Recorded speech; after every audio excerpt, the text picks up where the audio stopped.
So I coach an academy where we have over 35 players in our program, and we're in squad-based environments. So every week it's about coming up with themes to stimulate thinking and create, I guess, a story for our players to be able to connect to and be able to have something to buy into. And the last couple of months we've spoken a little bit about hope versus belief.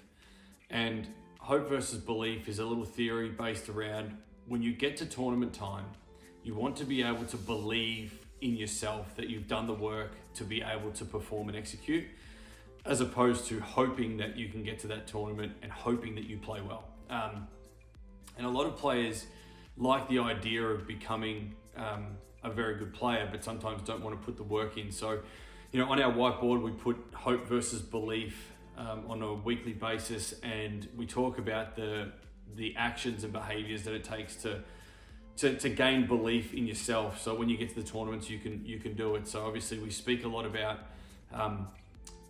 intensity for every ball, chasing down balls, putting the work in, putting the volume into your serve, for example, doing enough of every part of your game that you feel comfortable, doing enough match play, enough sets, putting yourself under enough pressure, making enough decisions within that period before the tournaments to enable you to be able to go out there and just be able to execute.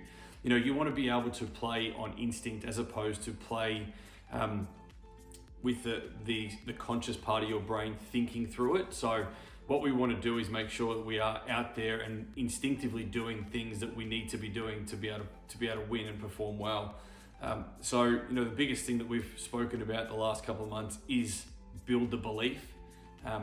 And we also put together a series of behaviors that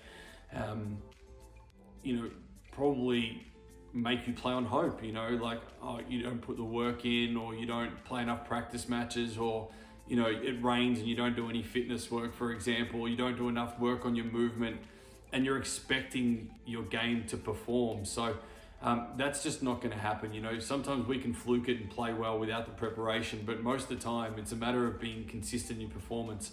And to be consistent in your performance, you need to put enough work into your practice sessions, into the months, weeks, days leading up to that tournament to have the belief that you're going to play well. So yeah, I think that's one of the key stories that I've got from the last couple of weeks of training. And I think it's important that we have a theme, and that theme has been hope versus belief for us. And we believe that our players have gone out there as best prepared as possible for their upcoming events. And there's no doubt that, yes, some will know that they haven't done the work, but others will. And those players will perform to the level they're expecting to perform at.